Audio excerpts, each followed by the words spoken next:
Hey guys, Gary J here, and today's like September 26th, I believe, 2022, and I put up my hammock with my mosquito net and my tarp here, these two trees. In case it rains, you got a tarp over you. In case it snows, you got a tarp over you. If it was really bad weather, if it's really windy, you got a tarp over you. If it was really, really bad weather, you would probably put this in down lower, kind of make it like a teepee, like a V, if you had to. And the tarps, I think that's probably $18, $19. That's a 9-foot by 12-foot tarp, and that's about the size you want. I think it's good. And the hammock is about $35 at Walmart, and that's made out of parachute material. Holds about 450 pounds. Got everything you need. Real simple to hook up, and it needs some paracord. Orange is a good color to me because that way, if you can see it, you won't trip over it. And you could build a fire. Take these two lines down, build a fire here, and you can have heat kind of roll in there in the colder weather. But right now it's about 80 degrees, so it's not bad. So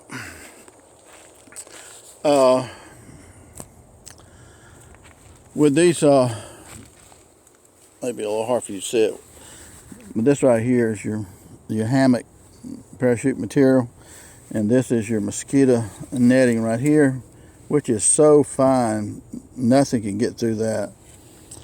Not even an ant or anything like that, or gnat. So what you're doing, this again cost me like $21 for shipping and handling too off eBay, and it's large in the center, and it tapers down to about this big on the end right here, and it's got this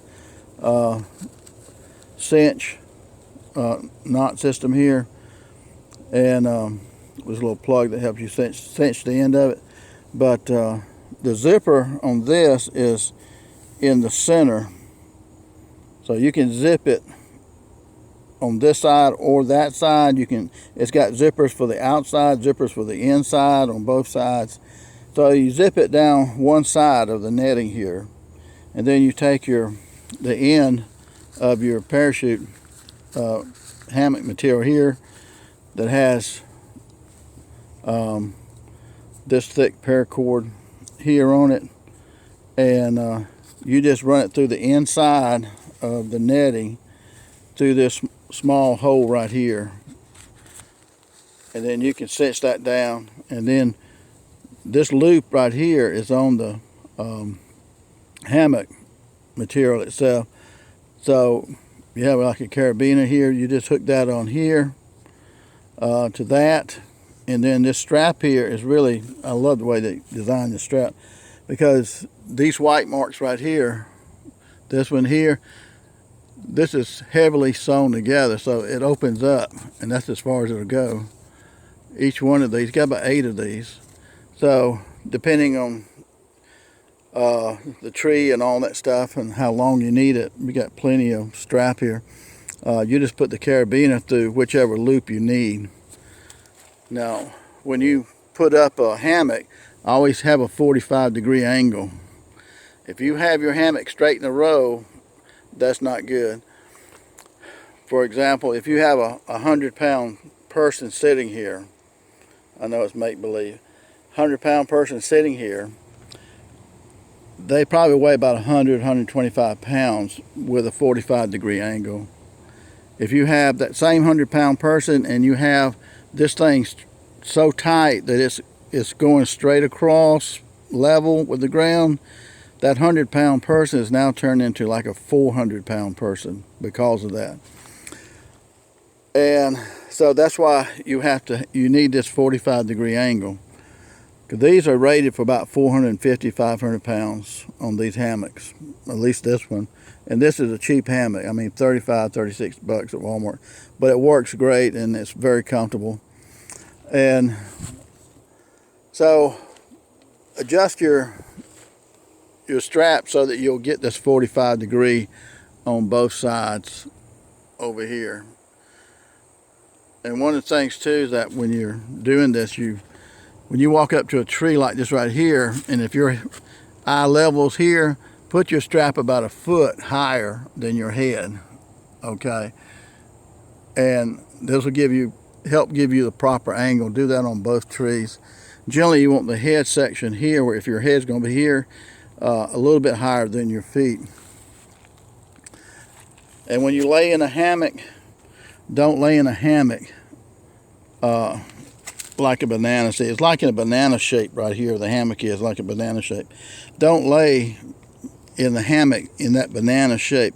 Turn your body sideways like this in the hammock. If you lay parallel with the hammock, like this line right here, it's kind of like a ridge line.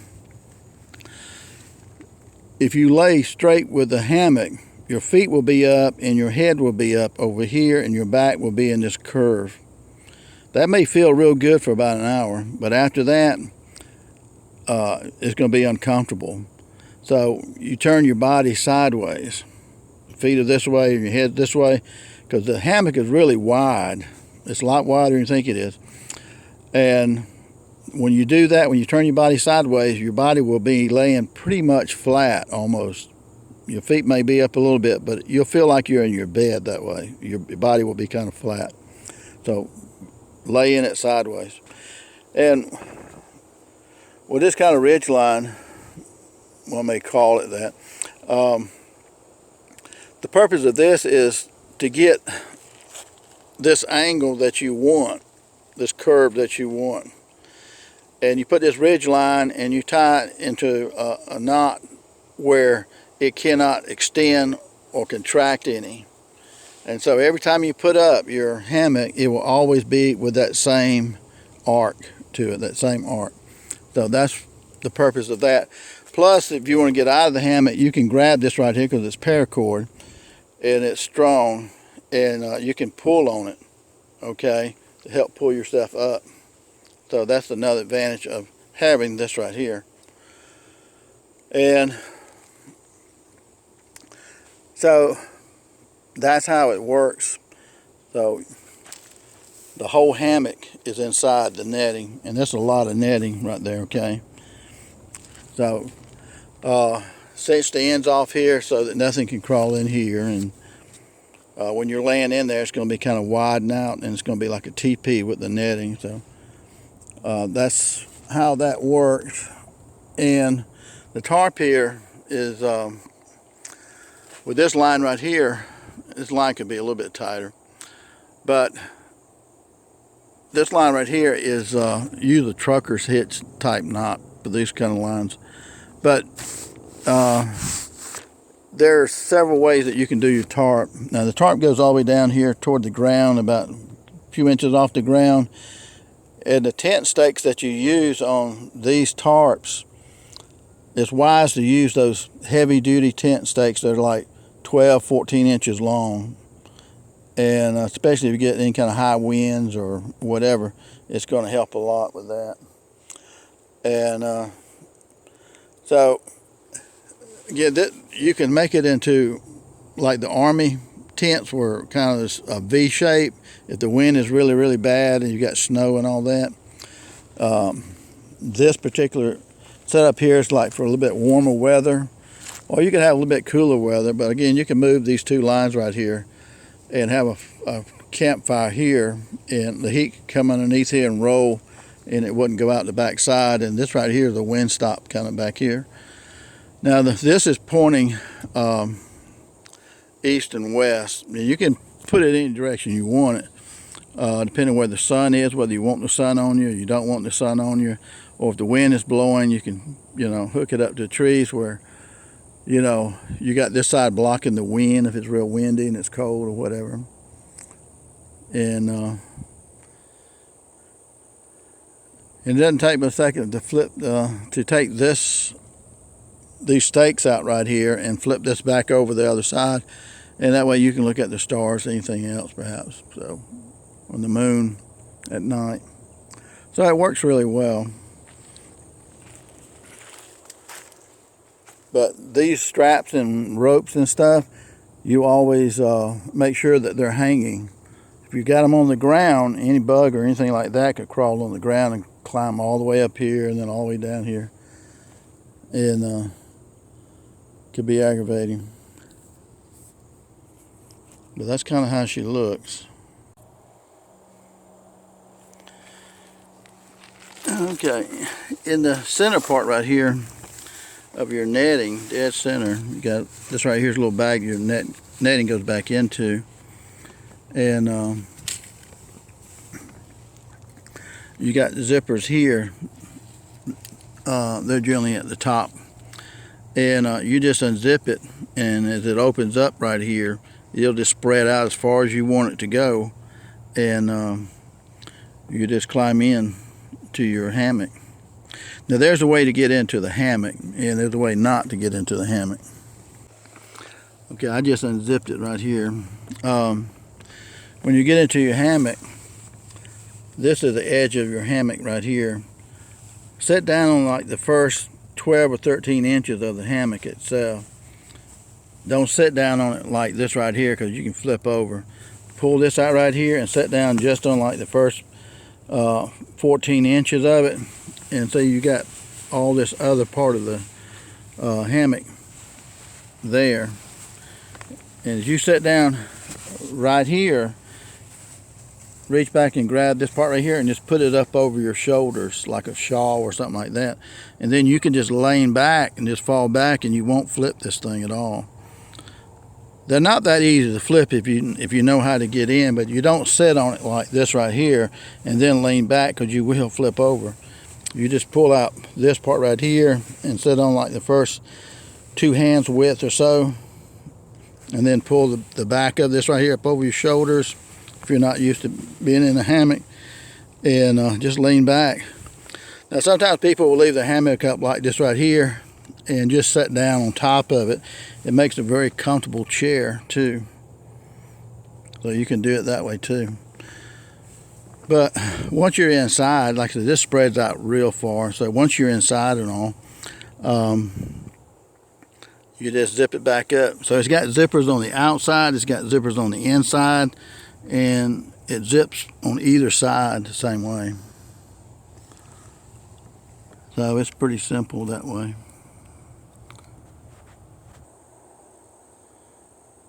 One other thing while I'm thinking about it, these lines right here, when it's raining, water will run down these lines right here, and it'll run toward your hammock and down through here. And there's a knot that we tied. It's just a simple knot that goes around here, and we call it kind of a rain drip knot. But you'd have this end cut off right here.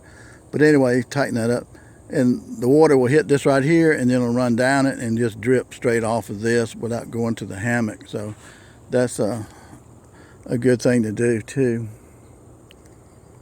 Well, that's kind of the way she looks. Now once you get in it, it's going to drop down. You don't want it but a couple of feet above the ground, but it will stretch, and so just kind of learn to adjust it where your feet are a couple of feet off. That is a couple of feet off the ground when you're in it. That way, when you turn around to get out, you can put your feet on the ground, and it's easier to get out that way. Or you can put your feet on the ground and walk backwards, kind of with your feet, and it'll just push up, and it's easy to get out that way. And you can draw kind of this ridge line here too, that pull yourself on that too if you need help getting out. But if it's cool enough tonight, if it's going to get like 50 degrees tonight, I think I'm going to sleep in this hammock. Another thing too about the hammock is that this material is so thin on the hammock, this parachute material. You lay in it even at 80 degrees, you can feel your back and so forth getting cool, the air hitting it. So you have to put a rubber pad in here. You get them at Walmart for about $13. They're about 6 foot long, maybe 2.5 feet wide or so. These rubber pads, they use them to put sleeping bags on. They're real cheap, but they work. You can put that inside here, and that way you won't get cold on your back or side, however you're laying in the hammock. So that helps a lot there too. Look at the trees. Make sure the trees are healthy trees that you tie to, and make sure they don't have any big rotten limbs up there that could fall. And especially if it's windy, you have to be extremely careful if it's windy, because especially pine trees fall over real easy, and sycamore trees, they don't have much root system either. And but make sure you look at the limbs on these trees, and that none are directly over you that look like they might be rotten enough to fall on you if it's really windy, like 20-mile-per-hour winds or something like that.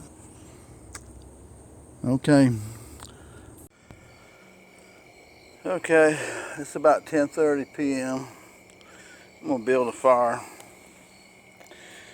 Got some leaves and small little sticks right here. Got a little bit bigger right here. I got some a little bigger here. And I got my favorite lantern here. And over here, okay, I got a headlamp. Little headlamp, which those things are just awesome. I got my sleeping bag in here, and I've got a blue pad. You may see that blue pad right there. It's just like a 3/4 inch foam rubber pad that'll keep you from getting cold on the backside. You'll freeze on a hammock.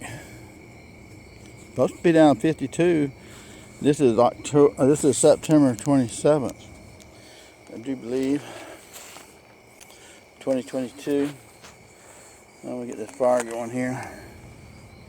Normally I used a metal striker, a ferro rod, to do that.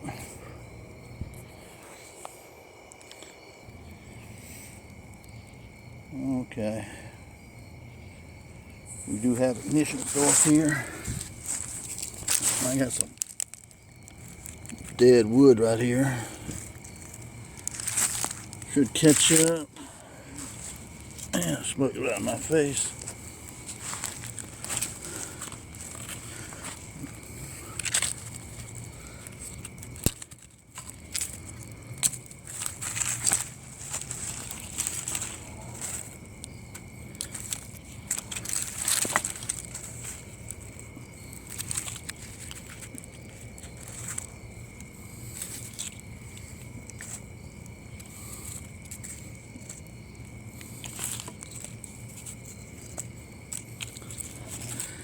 Making a little teepee here.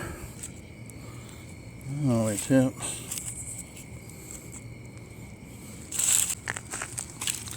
You start out with this little bitty wood first, and then go with, well, start off with leaves and stuff like that, and then go with a little bit bigger pieces of wood.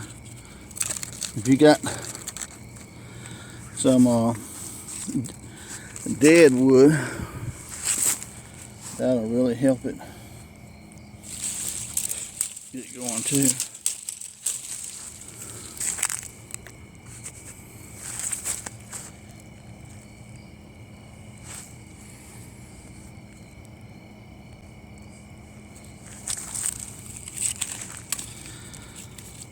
When I was a kid, we used to go coon hunting, and we'd build a fire. And it'd be a huge fire. Well, it wouldn't be that big. It'd be pretty good size. It'd keep you warm. And it's close enough to this where I can have some heat coming from fire going underneath there. But I'll sleep pretty comfortable with just that sleeping bag and that pad. Okay guys, we're inside our netting here in the hammock, and man, I'm hot already, I guess from that fire. And I don't even think I'll need a sleeping bag tonight. I might need it by in the morning. It should be like 52 degrees in the morning, so. And our fire out here is dying down.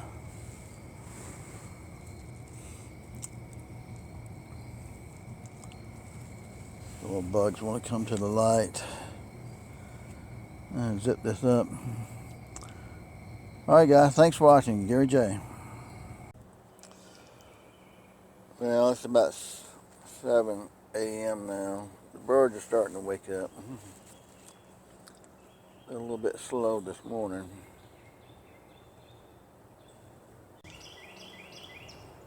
Now you hear that bird right there. Now he is my wake-up call. Usually he's the first one that I hear, that particular type of bird. And he starts it all off generally in the morning. But his sound is distinct to me because he's usually the first one that wakes me up. And then he starts all the others off. They get into this crescendo really, really loud.